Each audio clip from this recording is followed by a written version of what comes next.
We are in the Proven Winners ColorChoice Shrubs trial garden today with Stacey Hirvela. Thank you so much for having us. Thanks for having me. She's going to take us through the garden and kind of talk about some of our favorites and maybe tell us a little bit about maybe the history or why they're so awesome, but also new introductions and some just interesting, unique plants that you can only find here, like maybe blue bunny hydrangea. Exactly, and be careful what you ask for because I will deliver. Please. So we're going to start with this one right here, which I know you guys love and have been chomping at the bit to get your hands on. Obsessed since we first saw this 2 years ago. And it is a very special plant. So this is a calycanthus or sweet shrub, and this variety is called red Zeppelin. Now, the thing about this plant, before anyone gets too excited about it, it's probably not going to be on the market until 2027. Even then, the numbers are going to be rather small, but it's going to start growing. But what's really special about this plant, so most calycanthus just have green foliage, beautiful kind of maroon, very fragrant flowers in early summer, but this has this fabulous, deep, purpley black foliage. Now, there was a variety that came out probably 10 or 15 years ago called burgundy spice. And it took the industry by storm. Everybody loved it. And no one could grow it. Like literally nobody could grow it. It was a terrible plant for propagation. And so, sometimes that happens to us. Like we find amazing plants that just don't work well in the production cycle. But it was such a good plant that we actually worked with the breeder. So this is not really a competitor to burgundy spice. We worked with the breeder of burgundy spice with some alternative plants he had to do some additional breeding and plant development and come up with red Zeppelin, which can actually be propagated, and that makes it a viable plant in the industry.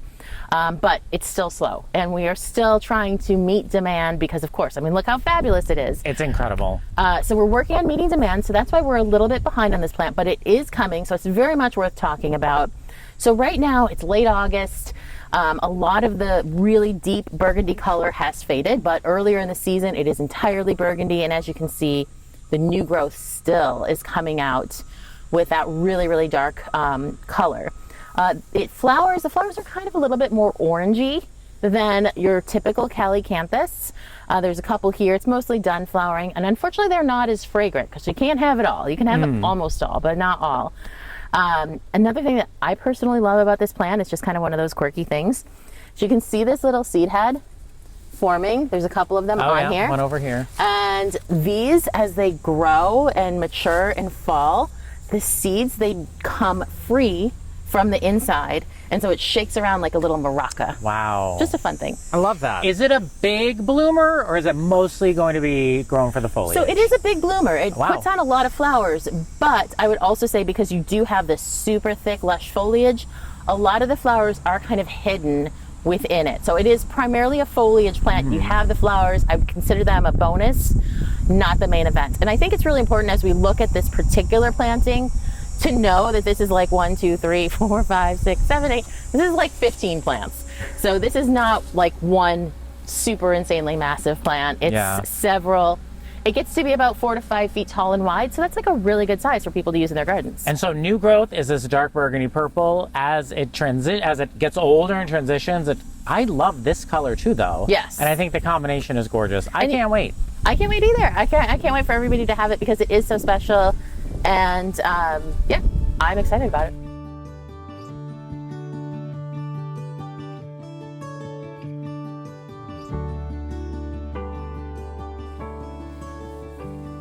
So we've jumped to the other side of the garden. We're a little bit more under the canopy of these old oaks. Is that oak? Yeah, No. that's an oak. Beautiful old oaks. We are next to a very cool hydrangea that I've never seen before, but I want it. Yes, and that's because you have good taste. Yeah, so this is blue bunny, and it is a hydrangea involucrata. So this is a plant that was actually in the Proven Winners line for years. Years and years and years, and it never sold. And the reason why is actually right in front of us is because it's late August, and it's only just now starting to bloom. And while people like you guys can appreciate that, like at the garden center, it just was not moving. People weren't familiar with the plant. They weren't familiar with the name. I think it's due for a revival because it has so many great features. Now, how did you describe it as we were walking over here? I said it was lamb's ear with a peony bud that turns into a lace cap hydrangea. That is the perfect description. So hydrangea involucrata, this is from Japan. It gets to be about 3 to 4 feet tall and wide. And there's so many cool things about it, but it is blue no matter what your soil is like. And that is so rare for a hydrangea. It's always going to bloom this beautiful purple blue color no matter what your soil chemistry is like. Huge asset, if only it bloomed, about 6 weeks earlier. So yeah, the buds are really, really interesting. And you can see as they start to open, sorry there, Bumblebee. It's crazy looking how that opens. Right? So like what happens is each of these little sections kind of opens and reveals a little portion of this flower. Isn't that so cool? It's almost like a sponge. Yeah, like when you put all those things in water. Yeah. And so it's called hydrangea involucrata or bracted hydrangea. It's an involucre, it just describes the actual shape of the inflorescence, and bracted hydrangea, not the best name, but blue bunny is definitely the best name. I love how fuzzy the foliage is. Deer resistant? I don't know. I will test it because I have a terrible deer problem, and I am very hopeful that hydrangeas like this that have that super fuzzy foliage may be a little bit deer resistant. It probably also works well for it that it blooms so late on new wood, because one of the problems that people have when they have deer on old wood blooming hydrangeas is they eat the flower buds in spring when they're super hungry. So I think this has so much going for it. I think it's way overdue for a revival. I'm willing to try it again, and your guys' enthusiasm for it. We are definitely willing to try it. What kind of light would it prefer? So this kind of light filtered shade is absolutely perfect. Of course, if you're living in a cooler climate like we are, not going to be a problem to have it in full sun. We actually when we sold this, we had it as hardy to USDA Zone 6. Oh, okay. Okay, so not that cold. As you can see, it basically gets like no winter damage here whatsoever, and we are Zone 6. So I think it might be a little bit hardier. And I think that the time is right to bring it back. I know we have a red bud that it's grown, obviously, because our garden's so young. And we're starting to have the shade where we just took a rose out this year. Now we're moving something else out. So I mean, Blue Bunny could really fill in that one space in the back where we have some less successful hydrangeas. What would it look like in the wintertime? Does it die to the ground, or is it kind of like an arborescence type? I would say that's probably the closest that you're going to see would be like an arborescence type of thing in the winter. It does not die down. In fact, if you come in here, you can see, pretty woody stems. Oh, yeah.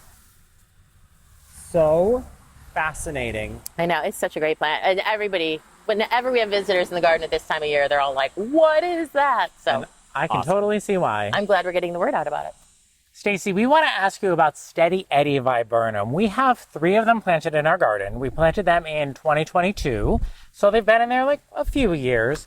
And we've noticed that they do always have blooms on them. This year, maybe not as many blooms as in the past, but we've had a super dry summer. Do you think that has anything to do with it? Absolutely. So the key with any reblooming plant, whether it's a reblooming lilac, a reblooming viburnum, a reblooming hydrangea, is it has to vigorously put on new growth. The more new growth it puts on, the more it's going to be able to set those new wood flower buds. So if you're having a really stressful season, it's really dry, or whatever's going on, that will actually, of course, limit the amount of growth that it can put on. And if that growth is limited, the reblooming is going to be limited. It's also important to notice that it comes in waves because of that new growth. So because it needs to put on new growth to set flower buds, it will grow, bloom, put on new foliar growth, bloom again. So that's why you kind of have these it appears to go in waves, because it needs to take those little breaks to put on what we would call vegetative growth rather than flowering growth. But you can see this one's all, set a bunch of buds that are going to be opening. And, this plant, I have seen it, rebloom, honestly, almost to the point of its initial bloom in spring. Yes, I remember last year when we had a much wetter summer, it was constant. This year a little bit different, so I think what we need to do when we get home is add a few more drip emitters to them. That would definitely help. I would love that. And of course, fertilizing, I'm not generally like a huge fertilizer person, like that everybody needs to fertilize, especially like shrubs and perennials. But if you want the best from reblooming plants, you really do need to fertilize, because that is what will help it push that new growth vigorously enough to keep getting tons and tons of flowers. But that said, You should never fertilize shrubs in cold climates after about late July, early August, because Okay. that will actually push growth that could interfere with it hardening off in the winter. And I know we don't want to think about winter. It's still August. But from a plant's perspective, unfortunately, winter is actually not that far off. That So- actually reminds me of a question that I had for you. 2 or 3 years ago, we started using compost as mulch in our Okay. garden. So in the spring, we use a full 3-inch of compost. Do you think that feeding the soil over time is going to really replace the need to fertilize most of our garden? That's a great question. So the most limiting nutrient for plant growth is nitrogen, and that is exactly what compost is highest in. But nitrogen is also the most, I don't want to say elusive, the most fickle environment because it's always coming and going. It goes in a cycle. So yeah, absolutely. That can totally fill a plant's nutritional needs, mulching with compost in spring for the entire year. This extra fertilizing that I'm talking about on reblooming plants is really if you just want to give it the extra oomph. Right, that late May, right before the real heat gets in there, give it a little something. Yeah, that will definitely help it. But as far as just maintenance and having beautiful, healthy plants, 3 inches of compost in every spring is amazing. That's awesome. So when we get home, we'll add more emitters, but we will not fertilize because it's August. But put it on your calendar for next year. We just planted Kodiak Jet Black in our garden right next to our pondless waterfall. So eventually this is going to kind of grow out over some of the stones just above the water. And seeing these 3 specimens and how they grow out is awesome. Yeah, this is such a great plant. So diervilla is one of those plants that is native to most of, the eastern half of the United States. And if you see it growing in the woods, you're kind of like, meh, you don't really notice it. But it did have these tendencies to produce colorful new growth. And that's what we have tried to capitalize on and work with. And we have gotten to the point now where we have a diervilla that is this dark. So perfect companion to the red Zeppelin calycanthus up there. Yes, it is. So this is going to be replacing our original Kodiak Black for obvious reasons. The foliage is so much darker and it really maintains this color through the season. A lot of colorful foliage plants, when it starts to get hot, even in cooler climates like ours, they'll just kind of turn green. They just can't continue to metabolize the pigments that keep them so colorful. But in addition to how gorgeous this plant is, it's at the end of its blooming cycle here because it is late August, but there's a couple left. And when this thing is in full bloom with those bright yellow flowers, the contrast is incredible. The first time I saw this plant, I have to say my jaw dropped. When it was in bloom, I could not even believe it. But now it's developing these nice kind of seed heads, so you can see how much it did flower. This is just such a versatile plant. You can use it like you did. You can use it as a hedge. You can just use it as standard landscaping around your house. And it's just one of those plants that looks great without having to do anything. Yeah, and now as far as size, this is definitely got to be the maximum size because this is something that we saw when we were here the first time 2 years ago, and it stuck out to us then. And now that we finally got to have one, it was very exciting. I like how it seems like it's tidy. Yes. That's something that we like in a shrub, even though it's a native and has all that great texture, but it just sort of stays in a nice little shape.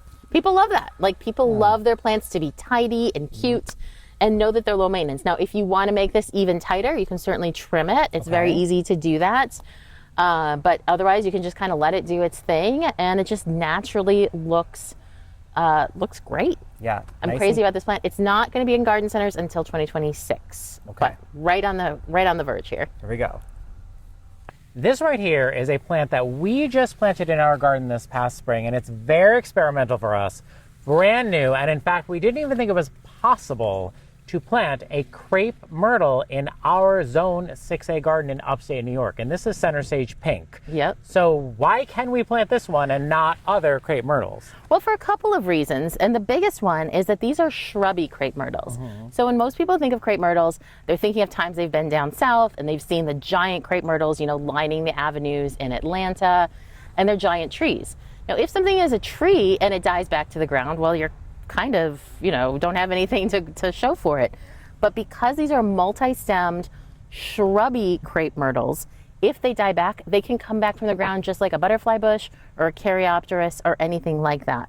So these are another invention from Megan Mattine. I know you guys did a video with her as well.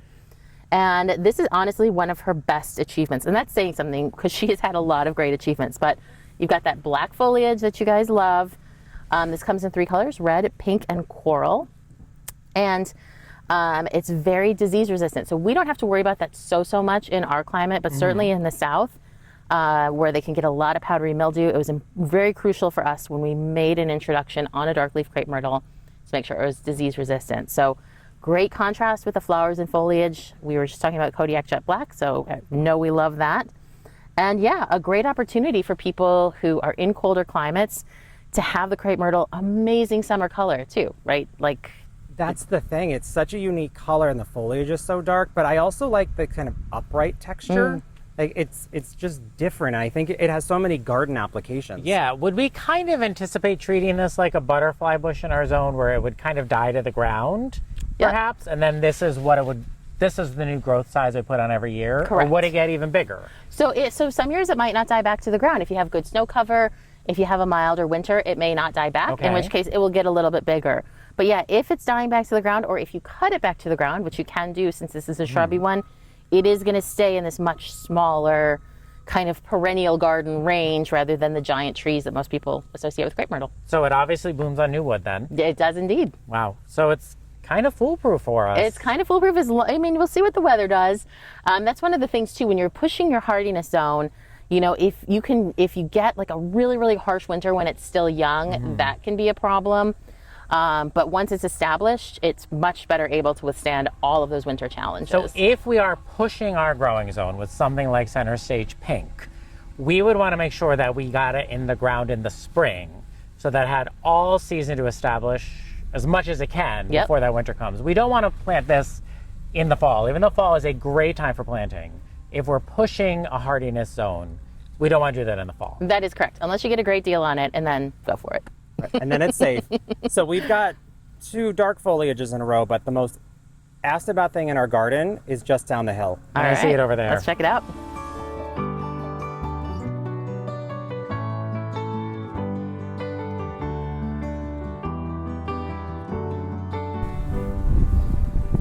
This is a very well tended to Yes. Kintzley's Ghost honeysuckle. Yes, and you guys say it's the most asked about plant in your garden. Definitely one of the most asked about plants in this garden as well, and that's saying something because there are a lot of gorgeous of things plants in this garden. So how are you guys growing this? Like on a trellis or? So we're growing ours on a trellis. We took 3 flat trellises from big box store, zip tied them together, put them against our fence. Okay. And it is just taking over those 3 trellises and just being spilling and billowy and gorgeous. And occasionally we get some rogue arms that we have to go in and trim off, but I think it's a neat and tidy plant. Well, it's a vine, so that's what it's going to do, is put out rogue arms. But one of the most one of the biggest questions people have about Kintzley's Ghost is about these bracts, which make it so special. Now, these beautiful bracts only form around the flower buds. So that's why. So in spring, when this comes out, we get calls, hey, my Kintzley's Ghost isn't doing what it's supposed to be doing. Totally normal. In the spring, it's going to come out just like regular honeysuckle foliage. It's going to grow that way. Once it starts to set its flower buds in May or thereabouts, depending on where you're located, that's when these really cool bracts form. The more sun this gets, the bluer and more ghostly it is going to become. Another really important thing that people need to know about it, it's not invasive. People hear honeysuckle and they just like shut down. Run. Exactly, and for good reason. But it's primarily shrubby honeysuckles that are invasive, not vining honeysuckles. And even that said, this is actually a native honeysuckle. It's native to North America. The species is Lonicera reticulata. It grows all through kind of the near west, like, you know, Montana, Wyoming, that kind of area. And this plant was almost lost to time, but a nurseryman discovered it growing in a yard in Colorado and was like, literally stopped his car, went up to the front door and was like, what is that?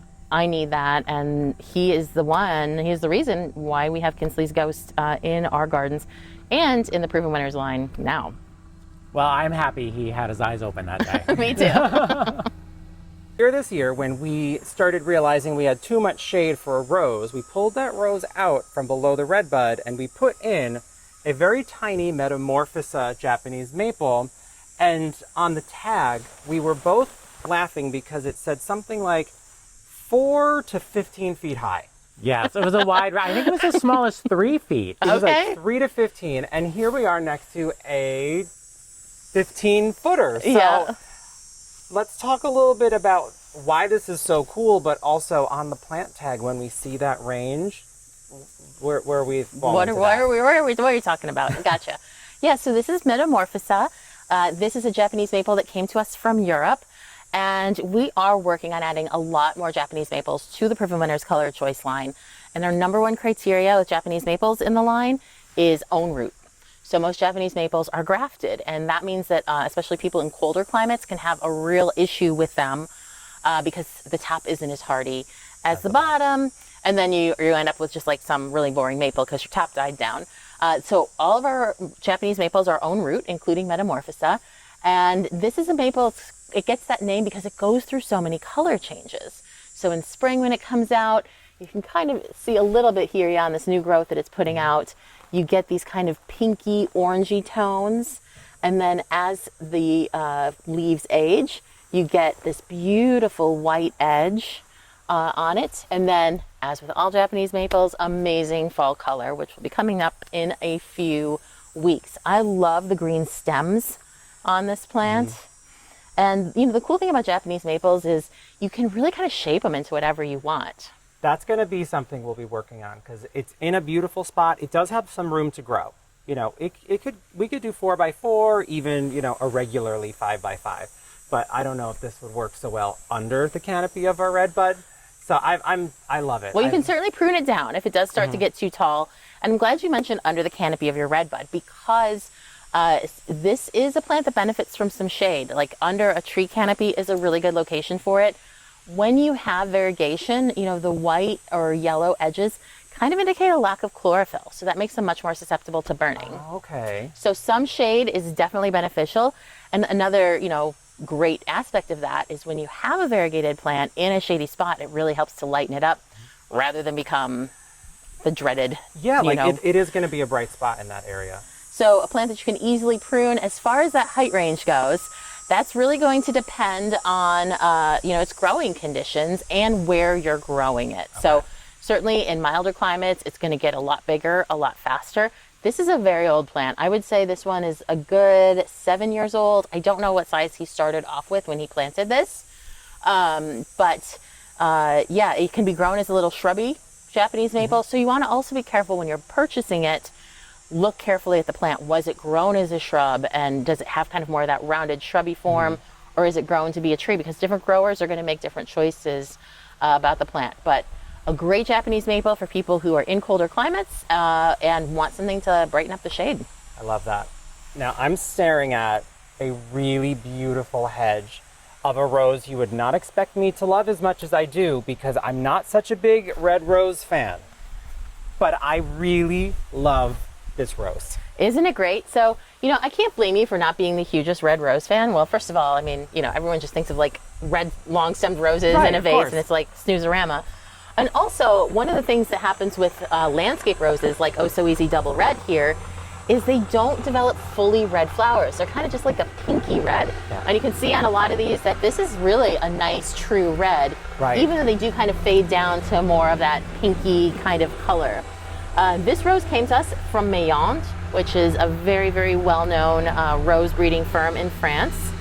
And I don't know how we managed to snag it because this is one of our best roses. I mean, look at this thing here in late August, and it is just covered in flowers, and it has really been like this since June. But it's also covered in buds, and it does a good job of, you know, we talk about supertunias burying their dead. Like this almost is burying its dead as well. Yep, so it's self-cleaning. So that means like when you have a bloom fading, it's not going to be that big, gross, slimy clump on the plant. The petals will fall off naturally, and then you get this beautiful kind of carpet of petals below the plant. Also Great, very healthy. That's what I was just about to say. Yeah, great disease resistance on this. These plants are not sprayed. They do get sprinklers, you know, at the base, so we try not to overhead water. But because we are across from the river there, a lot of humidity and mist and so forth coming up, and they still manage to stay this clean and this beautiful. And all of that put together, that's why this is our second best selling rose after Guess Which. At last. You know it, of course. Well, Stacey, what else should we be growing in our garden? I mean, there's so many things that you could be growing, but I'm going to show you one of my favorites that I just added to my garden this spring. All right, Stacey, why should we plant this? Okay, this is Temple of Bloom Heptacodium, aka Seven Sunflower. Definitely in my top 3 of the entire 350 plus Proven Winners ColorChoice Shrubs and trees. And, you know, I love this plant for so many reasons. I do have it in my own garden, but the number one reason is it's a 4-season tree. Now, you could argue that all trees are 4-season trees because, of course, they persist. But this is one of those plants that just always looks great. So in spring, it comes out with this beautiful, thick, leathery foliage, has these cool parallel veins that you don't really see in a lot of other plants. And then it starts blooming in late summer. And that's really unusual, especially among trees. I mean, we all know there's tons and tons of spring flowering trees, but it's unusual to have a late summer flowering tree like this. So this is just about, actually a couple of flowers have already decided to emerge. So once this thing starts flowering over the next couple weeks, it just becomes a hub of activity from hummingbirds and bees and butterflies. I mean, you will stand next to this tree, like if this was like a couple weeks from now, you would be picking up so much bug activity on these mics because they love this plant. These tiny flowers are just full of nectar. As they start to fade, kind of in late September, early October, they turn into these beautiful red bracts. So basically what is holding this flower to this little structure here turns bright red. And that's what differentiates Temple of Bloom from other Seven Sunflowers that are on the market. And that persists for probably, depending on your weather, a good month or so. And then it looks like it's in bloom again. That's the really cool thing, is because it happens like 1-2. So you have this beautiful white bloom where it just lights up in white flowers. And then next thing you know, it's all lit up in what looks like red flowers. And then those fall to the ground and do that beautiful carpeting thing, you know, where they're just covering the ground. And then it doesn't have good fall color, so, you know, we can't all be perfect, as I'm already saying. But the foliage drops, and then, and it's just starting to happen on this plant, the bark peels. It's called exfoliating bark. Oh, yeah. So all winter long, you get this beautiful cinnamon kind of colored bark that has these shredded old bark kind of falling from it, and it just makes such a dramatic silhouette, especially in the winter. You know, if you have snow and you're getting that shadow on there, it's just a very statuesque tree. Now, the other reason that I love this plant is because the hummingbirds do. And I mentioned that a bit about the flowers because they are full of nectar. But what I have also seen is because the branches on this tree are quite fine, they love to perch in it. They love to nest in it. We had one at our old office before the fire that took out our office, and it had hummingbird nests in it every single year. So I think that's an important thing if you want to attract hummingbirds. Yeah. You need fine branches that have close angles. If they're too big, they can't build their little tiny nests in there. So it's just a great plant for wildlife and for season. And so it's good for people. It's good for animals. And I think if you have like one place where you're looking for a super special tree that's just going to be something to behold all year round, it's really hard to beat a Temple of Bloom Heptacodium. I mean, you are not the first person to mention Temple of Bloom to us as a must-have in our garden, but I think you are the one that made the sale. All right. You also may have just provided us with removing a lot of sod. I love that. We've seen this plant before, but we were walking by and you said there's some storytelling that goes along with this plant. Yes, so this is Proudberry Coralberry. And this is such a fantastic plant. This is another one that I have in my garden and love. And I know it's not looking like so much right now, but it's just getting started on its highlight of the year. So you can see that even, you know, spring through late summer like this, it still has really nice foliage. Now, if you're picking up the kind of like white spots on the foliage, that is just minerals from our well water. So there's normally like a really nice blue. That's just, again, mineral deposits. So this plant doesn't really look like much. It looks perfectly fine and doing its thing. Great plant for a hedge until now. And so now what's starting to happen is it's starting to flower, and its flowers turn into these big bubble-like pink berries. And, you know, right now they're cool, but the longer they persist on the plant into October and early November, the brighter they get. I have this plant positioned like where I can see it from my kitchen window. And so whenever you're doing dishes or cooking or whatever, you're just watching this transformation happen from these, you know, kind of like sweet pink berries to this like va-va-voom berry by the end of the season. This makes an awesome cut flower. Okay. It's very deer resistant. It hosts a number of native clearwing moths for their larvae. So that's a nice bonus for people who like native plants. This one isn't specifically native. We have a number of native snowberries and coral berries in the US. This is a European hybrid with some American in it, but because we do have them, the native, you know, moths and butterflies that rely on it can still use this one as a host plant.